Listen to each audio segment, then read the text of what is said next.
A lot of breaking developments today on the sexual misconduct scandals rocking the country. Charlie Rose has been fired by CBS and PBS, and multiple allegations of harassment by former staffers have been made. Meanwhile, the longest-serving member of the House is now under scrutiny. Michigan Congressman John Conyers admits to settling a harassment complaint against him in 2015, but denies the allegations were true. Al Franken keeping a low profile after a second woman comes forward with groping allegations. And then there was this. President Trump commenting publicly earlier about Alabama Senate candidate Roy Moore. He's not calling for him to drop out of the race. I can tell you one thing for sure. We don't need a liberal person in there, a Democrat.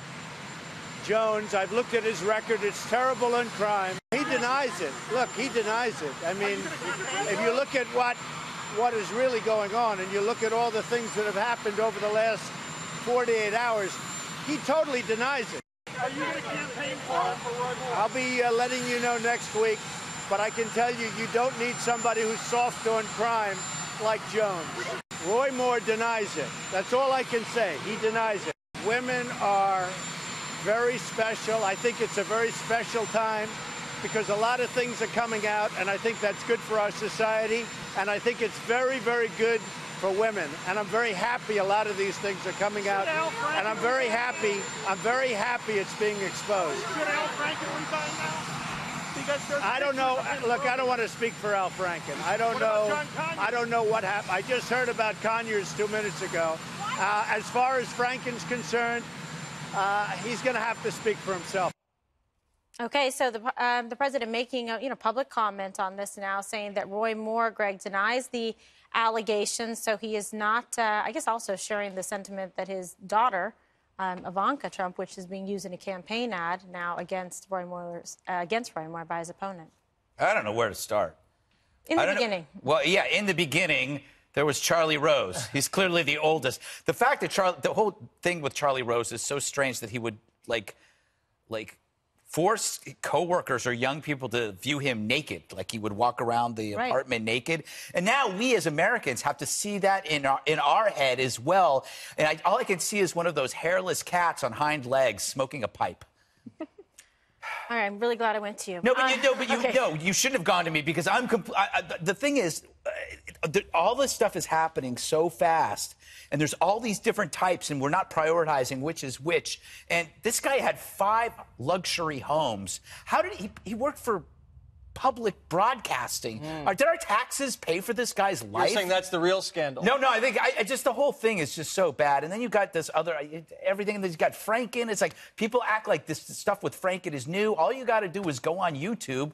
Look up Howard Stern's interview with him in 1999, and you'll find other people. This was not a secret. He talked about it. All right, well, that's a good point. So, Dana, where do we go from here? And what did you think of the president's messaging on this, that he did finally make a statement, but he didn't go so far as to say he was going to campaign for Roy Moore, said he denied the allegations, he would get back to everybody next week as to whether or not he'd be campaigning for him? I think he all but said he's going to campaign for him. He's like, I'll get back to you next week. What's he going to do now?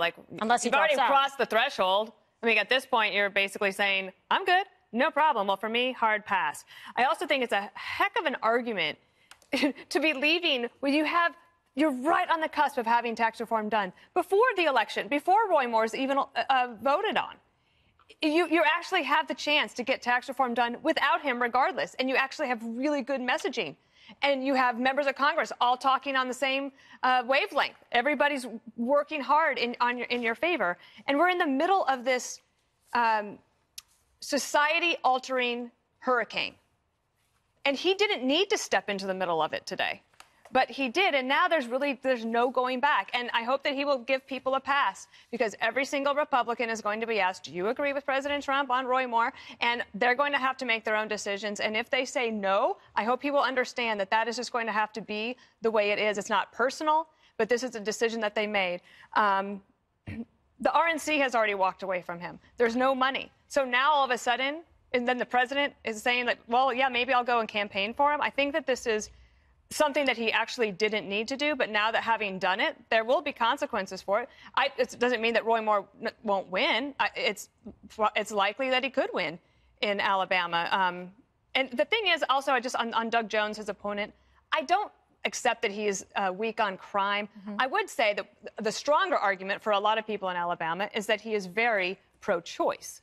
And so if you care about reproductive rights, you would probably want to go ahead and vote for Doug Jones. But if you are a pro-life person, and there are many of them in Alabama, then Roy Moore would be your choice, because if you are a single-issue voter, I think it is that. I don't think it's necessarily crime, given Doug Jones's background. So you might have picked a different tack, because the president's been saying, I definitely think Jones I think bad on crime. if you want to run against Doug Jones and you want to figure out like the issue to focus on, maybe their message testing tells him it's crime, but his background doesn't back that up, given all that he's done as a former U.S. attorney, prosecuting racists in particular. But I do expect that President Trump will go a campaign for him, and we'll just have to see where it leads. See what happens. All right, Jesse, what do you make of the president's statement?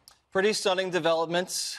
This guy went from extremely toxic 2 weeks ago, more, to now slightly less toxic, to the point where the president of the United States is kind of keeping him at arm's length a little bit, not fully endorsing him, but not endorsing him at all. Very surprising. It looks like it's a free-for-all now, because like Dana said, the RNC's here, but he's still raising money independent of the RNC, and the prediction markets are actually predicting that Roy Moore does win. And the lesson, if you listen to what the president said, is if you deny the allegations, you get the benefit of the doubt in politics. That's a strange barometer. I think going forward, it's very different in politics versus the private sector. In the private sector, the mere accusation, goodbye. Fired. In politics, you either get sent to an ethics committee, maybe you pull an endorsement, but the guy will still be alive. Right now, it comes down to pure, raw power politics. Do we want to keep the Senate majority, the Republicans are thinking, or do we want to take the moral high ground and, maybe save face and fight for another day? And that's the calculation all these Republicans have to make by themselves. Interesting. Okay, so Juan, were you surprised by the president's, comments, and where do you come down on this? Well, Kimberly, I was surprised on several levels. Okay. One is just on a human level. If it's my daughter, 14 years old, come on, that's not politics. Let's do away with the tribal political thing here. Oh, I'm a Republican, I got to back this guy because of abortion, right? Wait a minute. You're an evangelical in Alabama is going to support a candidate who is supposedly messing around with a 14-year-old. They don't believe the women. I don't care. There was one of the women who was on TV, went on the Today Show. It's not like people are hiding or not giving their names. Yeah, Savannah Guthrie. You have people saying, you know what? These are credible charges, serious charges. I believe that you have the Senate Majority Leader Mitch McConnell saying, I believe the women. That's a serious step. Jesse was talking about the political calculation and all that. But at some level, you got to stop and say, wait a minute, I'm a human being, a 14-year-old or young women, or he says, generally. Remember, he went on Sean Hannity. Generally, I didn't mess around with younger girls. What is going on when people can't see something so obvious sitting in front of them? It's alarming to me. But let me just, pick up in general. I think the president then, this is the way I felt when he tweeted about Al Franken. On a political level, why is he doing that? Because it opens the door to charges about him and questions about his past behavior. Greg said, you just have to go back and listen to Franken on Howard Stern. Go back and listen to Donald Trump on Howard Stern. And you've got... 1999. I guess you have. Yeah. But, you've got these cases sitting there now. And so everybody's going to go back and say, well, wait a minute, Donald Trump now is some sort of authority. He has no moral authority on this issue. Yeah, but the difference, I guess, when Franken was on Stern, they talked about the things that he did, and it's pretty interesting. He had problems trying to defend it, and it's just sitting there. Yeah, but I'm saying so is Trump stuff sitting there. And nobody, for the moment, people are like, let it go. Now, the big Republican argument has been, well, the American people elected him. Yeah. So I guess it was litigated. Well, actually, it hasn't been litigated. Nobody has sat down and gone through it. But now you are, because I think there's like a dozen-plus women who have charges against the president. One final point. This is really about Republican infighting. Steve Bannon has stayed by Judge Moore's side. Kay Ivey, the governor, the Alabama Republican Party, stayed by his side. I find this bizarre, but it's true. The National Republican Party understands this will be opprobrium that will be hung around their necks for all time. and they understand how it's going to be damaging to them and to their brand. Dana, I want to get, we don't have time to run the sound of it, but, you know, let's talk about kind of the reaction, what you thought of the women of SNL that came out to support Al Franken in light of these groping allegations. Well, I have mixed feelings about that. If they weren't coerced into signing their names onto something or intimidated into signing their names on something, or if, let's say that you didn't sign it and then you were intimidated that way, I'm not for that. Right. At all. I don't think that's right. And I also am concerned, like, this idea that if you deny it, then you're going to be fine. Conyers just did the same. And then they're like, well, wait, what about that? There is actually a settlement. It's like, oh, that settlement, right. Okay, so, oh, right, that's what you're talking about. So if you're a woman who feels like you have been wronged and something bad happened to you, why would you come forward? Because if you know that the man is going to deny it and they're going to be fine and your reputation is the one that's going to suffer, like, I don't like any of this, but I also go back to that this is truly a society-altering event. We joked this morning, we're talking about, like, getting, I kind of joked, but putting together the show for this afternoon. Mid-morning, we're like, well, what are we going to lead with? And I said, well, wait till this afternoon, and there will be something bigger. There, sure enough, there's another person from Disney who is stepping down amidst allegations. So I don't know if we need a new definition of what actual harassment is. I think it's interesting that so many companies are waiting until the news story they know is coming before they actually do something. But I hope that for the women that have decided to come forward with true allegations, that they feel that they can get some restitution. And I don't mean reparations necessarily, but something that will quiet their minds so that they can move on with their lives in a healthier way and not have to have this hanging over them. Like, a lot of these people, if they are victimized, they carry it through their lives the whole time. And you see it over and over again with people who have been victimized that end up having problems later on because they didn't deal with it then. Hopefully, there's enough companies out there, including the Congress, that needs to change its laws so that you don't have to wait 180 days, so you can actually have a secret mediation and then maybe not get any restitution for another 30 days, and then another 30 days when you could do it. By that time, you might as well quit and move on, or you get fired, which is what happened to the young woman that worked for Charlie Rose. All right. I see you guys.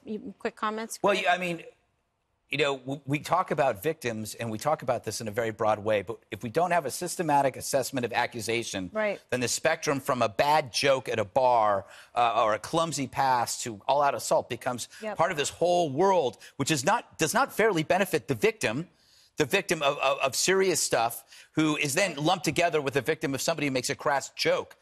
So it doesn't benefit the victim or the accused. Categories are important because, as piggish as Al Franken is, he's not Weinstein, and as stupid and creepy as Glenn Thrush is, he's no James Toback. And we have to somehow slow it down, separate the accusations, maybe allow for a defense, you know, maybe, why not? And then address the capacity for change. If somebody says that that's the way they were and they're not that way anymore, you know, we talk about a forgiving society. The media isn't. The media will eat their own for a story. And they are. And they are. And Greg brings up a great point. It's the issue when you say a call for a defense, but for, you know, due process, to have some kind of adjudication or some kind of understanding of the merits and what's true and what isn't, because it's very different when I see it, you know, juxtaposed to, like, the court of law. You actually get a trial, you know, and by a jury by your peers. You get to be able to put on a defense, and you get to be able to do a proper, you know, investigation. And that's what makes it so difficult, because it's not in the legal system. It's a he said, she said, because a lot of this happens alone, one-on-one. And the only lesson I can think of just off the top of my head when you said, what do we learn from this? Where do we go forward? If you're a woman and you feel like you have been inappropriately touched or groped, or you feel sexually harassed or abused in any way, in any setting, you immediately have to come forward and tell someone. Tell a girlfriend, tell a boyfriend, make a fresh tell complaint. a superior, make a complaint with HR, because to not say anything and let weeks and months and years pass by, that everybody's memory goes haywire, people don't believe you as much, and then when it comes out of the blue, people question the timing, and there's no way to corroborate anything. So I would just, that'd be my advice to people. But but it's not that easy sometimes, right? Right, Ron, and I understand why people don't come forward Okay. immediately. Well, I know we got to go, but Ron? I'm just saying, I think people in the Charlie Rose case did go to the supervisor, and now she says she wished she had done a better job of speaking up for these young women. And in the Trump case, women said they went right away and said something, and Trump has, by his own language, said he was grabbing women, and if there's a good-looking woman, you just run up and kill. I mean, this is his own language. We'll repeat it. All right.